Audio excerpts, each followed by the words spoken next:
Hai, apa kabar semuanya? Semoga kabar Anda baik-baik saja. Terima kasih karena sudah memberikan support dan juga kesetiaan Anda untuk membangun channel Codot Film. Yuk kita lanjutkan alur ceritanya, sambil siapin kopi dan cemilan, setting suara volume full. Gasken, meski memiliki nafas, ia tidak memiliki kekuatan sihir, jadi ia bukanlah seorang pemburu. Betulkah? Pemilik suara itu adalah Direktur Biro Hunter. Melihat kedua orang itu, kepala suku bertanya dengan gugup. Keduanya, bisakah kamu menyisihkan waktu untukku? Cheng Jinwoo memandang Adam. Adam menggelengkan kepalanya. Sepertinya Adam tidak tahu tentang kasus direktur, yang berarti ini bukan rencana perjalanan yang dijadwalkan. Lalu, apa yang akan terjadi? Sebelum menjawab, Cheng Jinwoo menggunakan semua akal sehatnya untuk memahami tindakan semua pemburu di sini. Pemegang dua kekuatan magis besar. Ada beberapa bawahan yang tampaknya memiliki kekuatan luar biasa di belakang sutradara, dan dia ingin membawa pergi kedua orang kuat itu bersama-sama. Memanggil diri saya dan Liu Zikang pada saat yang sama-sama sekali bukan kebetulan. Apakah ada yang salah? Sementara Cheng Jinwoo masih ragu-ragu, ada memberikan jawaban untuk dirinya sendiri. Ah, Ketua. Hunter Cheng Jinwoo baru saja mengatakan bahwa dia akan pergi ke rumah sakit untuk menemui Hunter Liu Chenho. Meskipun dia sangat berterima kasih kepada Adam, Cheng Jinwoo meletakkan tangannya di bahu Adam dan mengarahkan matanya ke arahnya. Adam menoleh ke belakang dan melihat Cheng Xiaoyu yang berada di sampingnya menggelengkan kepala ke arahnya. Adam yang mengerti di dalam hatinya tidak berbicara lagi. Cheng Jinwoo lalu berkata kepada kepala suku. Saya bisa. Kulit direktur tiba-tiba membaik, dan dia memandang Liu Zikang. Di mana pemburu Liu Zikang? Ini baik. Oke. Keduanya ikut denganku. Seperti seorang pengusaha yang telah menyelesaikan kesepakatan penting, ekspresi direktur jauh lebih cerah daripada saat dia datang. Setelah mendapat persetujuan dari keduanya, sutradara mulai membuka jalan bagi mereka. Namun, tujuan mereka berbeda. Liu Zikang mengikuti dua anggota staf ke lorong di sebelah kiri, sementara Cheng Xiaoyu mengikuti direktur dan berjalan di jalur aslinya. Agak aneh. Dengan dua pemburu yang baru saja bergerak dan Liu Zikang, tiga pemburu yang kuat berkumpul bersama. Cheng Jinwoo, yang mengira dia akan pergi ke tempat yang sama, mulai menebas sendiri setelah menyadari bahwa dia pergi ke arah yang berbeda dari mereka. Tidak peduli bagaimana dia memikirkannya, dia tidak bisa memikirkan jawaban yang benar. Jadi dia akhirnya bertanya pada direktur. Kenapa hanya arahku saja yang berbeda? Apa? Direktur memikirkan bagaimana menjawab, dan kemudian berkata kepadanya. Ada seseorang yang menunggumu, Hunter Seong Jinwoo. Orang itu akan menjelaskan semuanya. Seperti yang dikatakan direktur, dia bisa merasakan nafas seseorang dari ruangan di ujung koridor. Hah? Gelombang ajaib ini. Cheng Jinwoo sama sekali tidak mengharapkan orang ini, dia sedikit terkejut. Dia tidak pernah berharap untuk melihatnya lagi. Sepertinya kamu sudah menemukan jawabannya. Sutradara, yang tampak sangat gugup, terus-menerus berkeringat di dahinya. Kami sangat malu mengungkapkan posisinya, tapi bagaimanapun, kali ini masalahnya tidak kecil. Kalau begitu pertemuan ini adalah apa yang diminta oleh administrasi Hunter untuk dia lakukan? Tidak.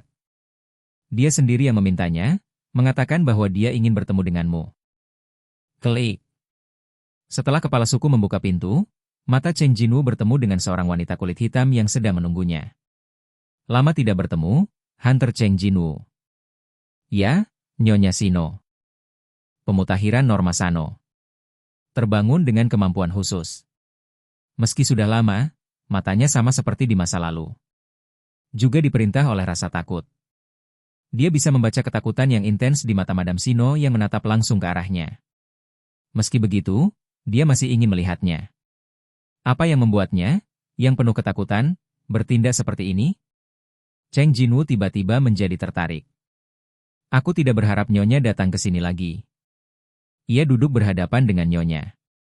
Adam, yang bertanggung jawab atas penerjemahan, berdiri di samping Cheng Jinwoo. Nyonya menundukkan kepalanya dengan sungguh-sungguh. Aku benar-benar minta maaf saat itu. Aku sedang tidak dalam keadaan baik saat itu. Seong Jinwoo mengangkat tangannya untuk menghentikannya.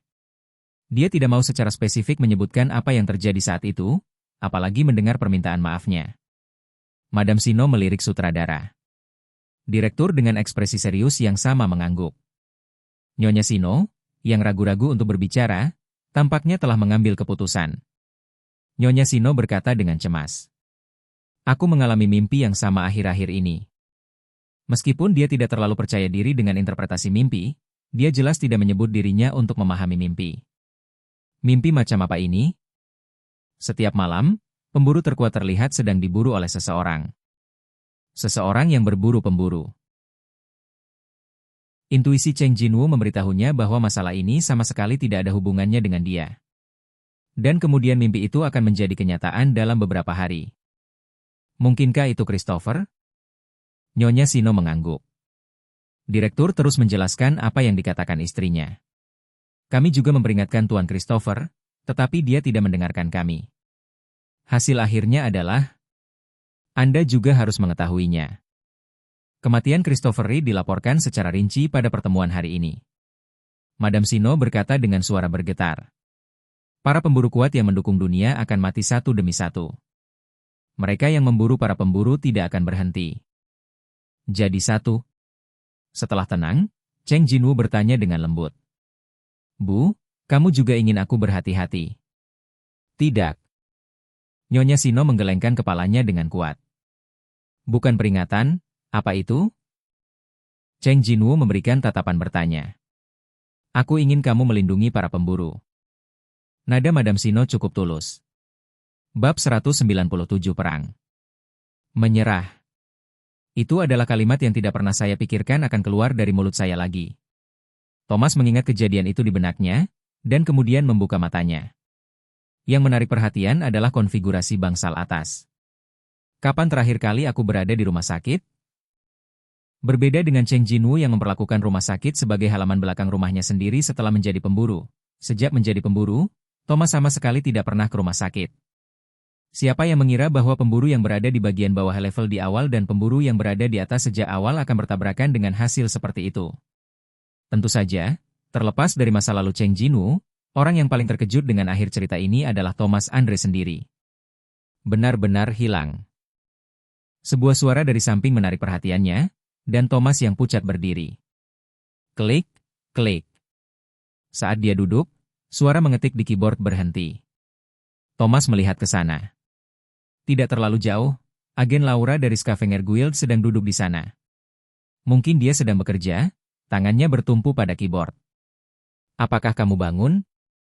Oke. Thomas menghindari matanya dan mengelus dagunya.